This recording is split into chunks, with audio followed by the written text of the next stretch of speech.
Welcome back students, welcome back to the channel पे आपका स्वागत है। यूपी बोर्ड के स्टूडेंट्स से काफ़ी रिक्वेस्ट करने के बाद हम यूपी बोर्ड एनसीईआरटी जो आपका यूपी बोर्ड एनसीईआरटी लगा है, यूपी बोर्ड एनसीईआरटी को हम स्टार्ट किए थे। यूपी बोर्ड एनसीईआरटी में पहला लेक्चर हमने ऑलरेडी अपलोड कर दिया है। उस लेक्चर में हमने देखा था जियोग्राफी का चैप्टर फर्स्ट देखा था। जियोग्राफी का चैप्टर फर्स्ट क्या है आप जानते होंगे। जियोग्राफी का चैप्टर फर्स्ट है संसाधन एवं विकास, रिसोर्सेज एंड डेवलपमेंट। संसाधन एवं विकास का हमने डेफिनेशन आपको बताया था, संसाधन क्या होते हैं और उस संसाधन के कितने प्रकार में बांटा गया है, ये सारी चीज़ें हम डिस्कस कर चुके थे। लेकिन हम संसाधनों के 4 भागों में जो हम बताए थे उसका अध्ययन करना था हमें। उत्पत्ति के आधार पर संसाधन, समाप्यता के आधार पर संसाधन, स्वामित्व के आधार पर संसाधन और विकास के स्तर के आधार पर संसाधन। इतने 4 काइंड्स में हमें, 4 प्रकारों में हमें संसाधनों को बांट के देखना था। ठीक है, हमने देखा था उत्पत्ति के आधार पर संसाधन 2 टाइप के होते हैं। एक होते हैं जैव संसाधन, अजैव संसाधन। ठीक है, उत्पत्ति के आधार पे होते हैं जैव एवं अजैव संसाधन। ठीक है, और समाप्यता के आधार पे नवीकरणीय और अनवीकरणीय संसाधन। ठीक है, और उसके बाद से आगे हमें पढ़ना था स्वामित्व के आधार पे व्यक्तिगत संसाधन, सामुदायिक संसाधन, राष्ट्रीय संसाधन, अंतर्राष्ट्रीय संसाधन। ठीक है, और चौथा पढ़ना था हमें विकास के स्तर पे आधार पे संभावित संसाधन, विकसित संसाधन, भंडारित या संचित कोष। ये सारे हमें काइंड्स ऑफ रिसोर्सेज, संसाधनों के प्रकार में, हमें संसाधनों के प्रकार में ये देखने थे। ठीक है, जिसमें हमने स्टार्टिंग का 2 देख लिया था। उत्पत्ति के आधार पे जैव अजैव संसाधन को हमने देख लिया था और आपको हम समझा भी दिए थे। दूसरा था समाप्यता के आधार पे नवीकरणीय योग्य संसाधन और नवीकरणीय योग्य संसाधन, इसको भी हमने देख लिया था।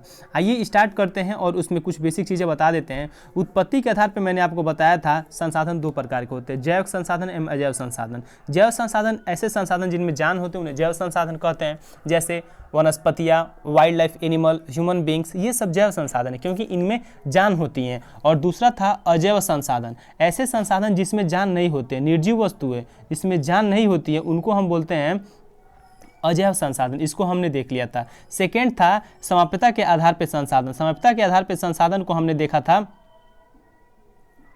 एक होते हैं नवीकरणीय योग्य संसाधन, एक होते हैं अनवीकरणीय योग्य संसाधन। अब नवीकरणीय योग्य संसाधन क्या होते हैं? ऐसे संसाधन उन्हें पुनः हम अपने उपयोग के लिए उसका इस्तेमाल कर सकते हैं, उन्हें बोलते हैं नवीकरणीय योग्य संसाधन।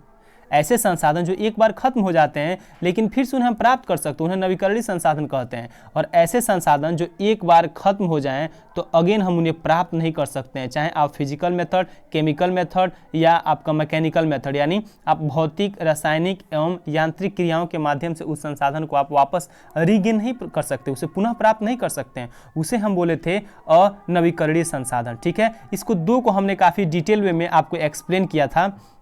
लेकिन आज हम उसी लेक्चर सीरीज को आगे बढ़ाते हुए आज हम पढ़ेंगे 3rd नंबर का स्वामित्व के आधार पर संसाधन, यानी अपनापन के आधार पर संसाधन कितने प्रकार के होते हैं। किसी संसाधन पर किसी का अधिकार होता है, उसके अनुसार संसाधन के कितने काइंड्स होते हैं, संसाधन के कितने प्रकार होते हैं। हम पेज के नेक्स्ट स्लाइड की ओर चलते हैं। देखिए, हमने उत्पत्ति के आधार पर संसाधन को हमने यहाँ पे देख लिया था। ठीक है, समाप्यता के आधार पर हमने संसाधन को देख लिया था, जिसमें जैव संसाधन, उत्पत्ति के आधार पर अजैव संसाधन। ठीक है, और समाप्यता के आधार पर नवीकरणीय योग्य संसाधन। ठीक है, और उसके बाद से अनवीकरणीय योग्य संसाधन भी हमने देख लिया था। ठीक है, अब हम बोले थे नेक्स्ट पढ़ाएंगे स्वामित्व के आधार पे। स्वामित्व मतलब होता है किसी भी चीज़ पे आपका अधिकार कितना है। किसी चीज़, जो वस्तु आप इस्तेमाल कर रहे हैं या कोई वस्तु कहीं रखी है तो उस वस्तु पे किसका अधिकार है, आखिर वो वस्तु किस व्यक्ति के साथ वो बिलोंग करती है, यानी उस पर पूरा अथॉरिटी उसी बंदे का है, कोई दूसरा बंदा उस पर अपना दावा नहीं ठोक सकता है, उसी व्यक्ति का होता है, वही वाला जो वहाँ पे जो चीज़ें होती हैं उसी को बोलते हैं स्वामित्व। ठीक है, जैसे मान लीजिए आप ही हैं, आप दूसरे के घर पे जाके तो नहीं कह सकते हैं ना मेरा घर है, या वहीं पे आप धरना दे दें, कहेंगे नहीं भाई ये मेरा घर है क्योंकि ये स्वामित्व के आधार पे ये मेरा घर हुआ, क्योंकि ये यहाँ पे मैं खड़ा हो गया इसलिए मेरा घर है। ऐसा आप नहीं कहेंगे क्योंकि वो आपका घर नहीं है। आपका घर होता तो आपको कहने की आवश्यकता ही नहीं पड़ती। तो इसी प्रकार हम स्वामित्व के आधार पर संसाधन पर देखेंगे ये कितने प्रकार के संसाधन होते हैं, जो उस संसाधन पर मालिकाना हक जो होता है कोई बंदा ठोक सकता है, जहाँ ये मेरा है क्योंकि इस पर मालिकाना हक की जिम्मेदारी सारी मेरी है। तो उसके अनुसार संसाधन में 4 प्रकार बांटे गए, जिसमें पहला है व्यक्तिगत संसाधन। व्यक्तिगत मतलब अगर आपके पास कोई वस्तु है, जैसे आप अगर कोई एंड्रॉयड सेट चलाते हैं, अगर मान लीजिए वो रेडमी का है, तो रेडमी का सेट है तो वो आपके पॉकेट में रहता होगा, तो क्या आप रोड पे चलते कोई भी बंदा आपसे आके कहेगा भाई जो तुम मोबाइल चला रहे हो मेरा है, कहेगा? नहीं कहेगा। क्यों? क्योंकि वो आपका रिसोर्स है, क्योंकि वो आपका संसाधन है, इसका इस्तेमाल आप कर रहे हैं, दूसरा कोई उसका इस्तेमाल नहीं कर रहा है, ठीक है। और इसलिए वो आपका हुआ क्योंकि आप अपना खुद का पैसा खर्च किए तब आप उसे चला रहे हैं, इसलिए दूसरा कोई इस पर अपना अधिकार नहीं ठोक सकता है। तो ऐसे संसाधन जो आपसे खुद एक पर्सनल व्यक्ति से, एक पर्टिकुलर इंसान से बिलोंग करता है, एक खास विशेष व्यक्ति और संस्था से बिलोंग करता है, वैसे चीज़ को बोलते हैं व्यक्तिगत संसाधन, ठीक है। व्यक्तिगत संसाधन। अब व्यक्तिगत संसाधन हो गए, ठीक है। अब नेक्स्ट बढ़ते हैं, दूसरा है सामुदायिक संसाधन। जैसे पहले वाले में हमने देखा व्यक्तिगत संसाधन, ऐसे संसाधन जिसपे किसी एक व्यक्ति का अधिकार होता है उसी को व्यक्तिगत संसाधन बोलते हैं, ठीक है। अब हम ऐसे संसाधन के बारे में बात कर रहे हैं जिसका है सामुदायिक स्वामित्व के आधार पर संसाधन, यानी सामुदायिक स्वामित्व वाले संसाधन।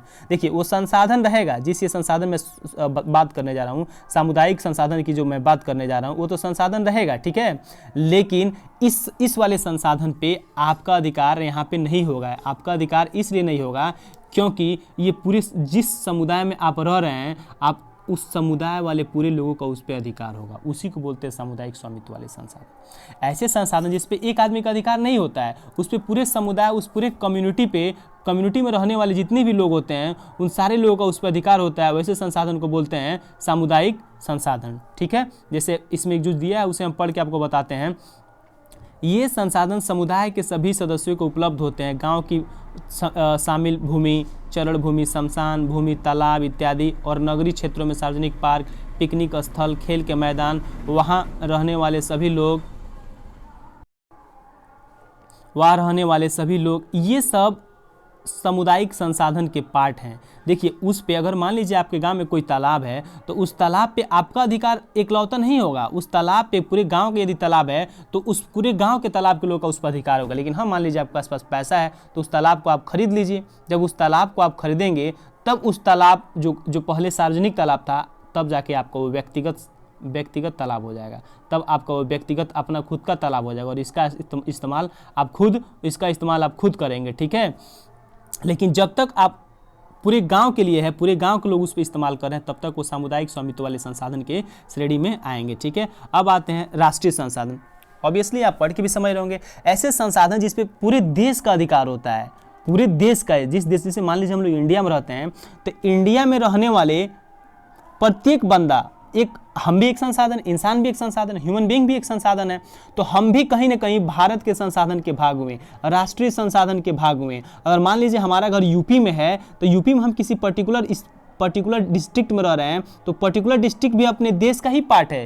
ये नहीं कह सकते हैं जो यूपी गवर्नमेंट का अपना निजी पार्ट है, यूपी गवर्नमेंट जब चाहे तो जो कुछ कर सकती है, क्योंकि यूपी तो खुद पार्ट है भारत देश का ना। तो ऐसे संसाधन जो पूरे देश के अंडर में आते हैं, उस संसाधन के निकालने की, उस पर अधिकार थोपने की जिम्मेदारी पूरे एक देश की होती है, ऐसे संसाधन को बोलते हैं राष्ट्रीय संसाधन। जैसे मान लीजिए अगर आप गोरखपुर जिला में रह रहे हैं, तो गोरखपुर जिला में अगर कोई ऐसा संसाधन निकल जा रहा है जिस संसाधन को हम बेच के, जिस संसाधन का हम इस्तेमाल करके पूरे देश का विकास को आगे बढ़ा सकते हैं, तो वो संसाधन एकलौता उत्तर प्रदेश वालों के लिए इस्तेमाल नहीं कर सकते हैं, क्योंकि वो ऐसा संसाधन है अगर उसका हम इस्तेमाल करें तो पूरे देश का विकास हो सकता है। तो वैसे संसाधन को राष्ट्रीय संसाधन की श्रेणी में लाते हैं और वो संसाधन पर अधिकार भारत सरकार का होगा। और हम जो पढ़ के यहाँ पर दिखा देते हैं, राष्ट्रीय संसाधन के यहाँ पे डेफिनेशन क्या है गाइस। राष्ट्रीय संसाधन के डेफिनेशन, तकनीकी तौर पे देश में पाए जाने वाले संसाधन राष्ट्रीय संसाधन है, ठीक है। देश की सरकार को कानूनी अधिकार है कि वो व्यक्तिगत संसाधनों को भी आम जनता के हित में अधिग्रहित कर सकती है। मतलब व्यक्तिगत, जैसे मान लीजिए आपका जमीन है, आपका है, ठीक है, आपका जमीन है, ठीक है, आपका जमीन जो है उस पर आप खेती कर रहे हैं, लेकिन उस जमीन पे अगर हम रेलवे चला दे रहे हैं, रेलवे का अगर लाइन वहाँ से क्रॉस होते हुए जा रही है, सॉरी गाइस, अगर वहाँ पे रेलवे की लाइन क्रॉस होते हुए जा रही है, तो उस आपके रेलवे की लाइन को गवर्नमेंट ले लेगी और आपको मुआवजा देगी। मार्केट में जो रेट चल रहा होगा आपके ज़मीन का, उसके अकॉर्डिंग आपको पैसा देगी। है तो आपका व्यक्तिगत संसाधन, लेकिन राष्ट्र हित में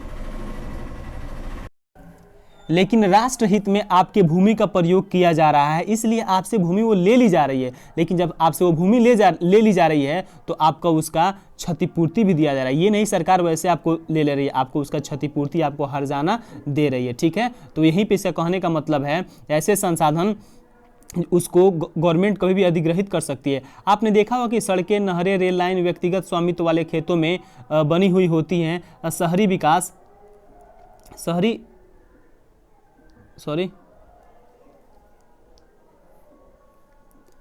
विकास प्राधिकरणों को सरकार ने भूमि अधिग्रहण का अधिकार दिया हुआ है। सारे खनिज पदार्थ, जल संसाधन, वन्य जीव, राजनीतिक सीमाओं के अंदर पाई गई भूमि, समुद्री 22.2 किलोमीटर तथा महासागरीय क्षेत्र, भू इत्यादि पाए जाने वाले संसाधन राष्ट्र की संपदा हैं।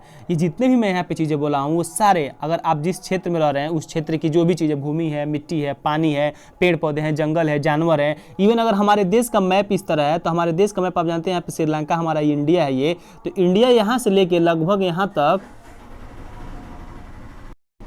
यहाँ पे लगभग 12 समुद्री मील दूरी, 12 नॉटिकल मील की दूरी अपने देश के अंतर्गत आता है। ठीक है, उसके बाद आगे बढ़िएगा तो उस पर कुछ दूसरा अधिकार हो जाएगा, उससे आगे बढ़िएगा तो अंतर्राष्ट्रीय क्षेत्र में आएगा। तो ये चीज़ें होती हैं हमारे देश के राष्ट्रीय संसाधन के अंतर्गत। ठीक है, अब हम बात करते हैं अंतर्राष्ट्रीय संसाधन। आप जानते हैं, इसे पढ़ के मैं बता देता हूं आपको। अंतर्राष्ट्रीय संसाधन ऐसे संसाधन जिस पे केवल आपका अपना अधिकार नहीं होता है, ना आपके देश का होता है, उस पे पूरे दुनिया और पूरे देश के लोगों का अधिकार होता है, पूरे राष्ट्र का उस पर अधिकार होता है। तो वैसे संसाधन को बोलते हैं अंतर्राष्ट्रीय संसाधन। जैसे कुछ अंतर्राष्ट्रीय संस्थाएं संसाधनों को नियंत्रित करती हैं। तटरेखा से 200 नॉटिकल समुद्री मील की दूरी, अपवार्जक आर्थिक क्षेत्र से खुले महासागरीय संसाधनों पर किसी भी देश का अधिकार नहीं है।